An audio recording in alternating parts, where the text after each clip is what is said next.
बघा, तुम्हाला जर ब्लाऊजला गोट वगैरे लावायचा नसेल किंवा जास्त जमत नाही, पण त्या गोटमुळं जर फिनिशिंग जात असेल तर काय करावं लागेल? आपण जे अस्तर जोडलेलं आहे ना पिनअप वगैरे लावून, त्याला काय करायचं, एक शिलाई मारून घ्यायची. आणि ही काळजी घ्यायची की आपण जे आपलं मेन ब्लाऊज पीस आहे ना त्याचा अगोदर गळा वगैरे काही कट करूनच घ्यायचा नाही, नंतरच तो कट करायचा आहे, जसं की व्हिडिओमध्ये तुम्हाला दिसत आहे त्याप्रमाणे.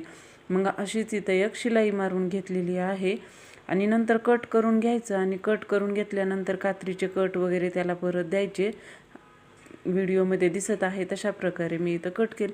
जर असेच व्हिडिओ तुम्हाला सर्व हे डिटेलमध्ये पाहायचं असेल तर आपल्या चॅनलवर जाऊन सबस्क्राईब आणि एक लाईक करा.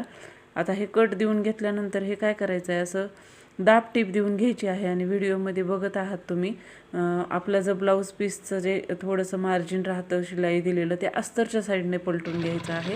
आणि अशा प्रकारे इथं शिलाई वगैरे देऊन घ्यायची आहे. व्हिडिओमध्ये दिसत पूर्ण डिटेलमध्ये व्हिडिओ पाहायचा असेल तर त्रिकोण या बटनवर क्लिक करा आणि तिथे व्हिडिओ बघा. आणि ही बघा, आपला छान असा फिनिशिंग सोबत असा गळा तयार झालेले. ह्याला ना पायपिंग लावायची गरज आहे ना काही, हे असंच छान दिसतं.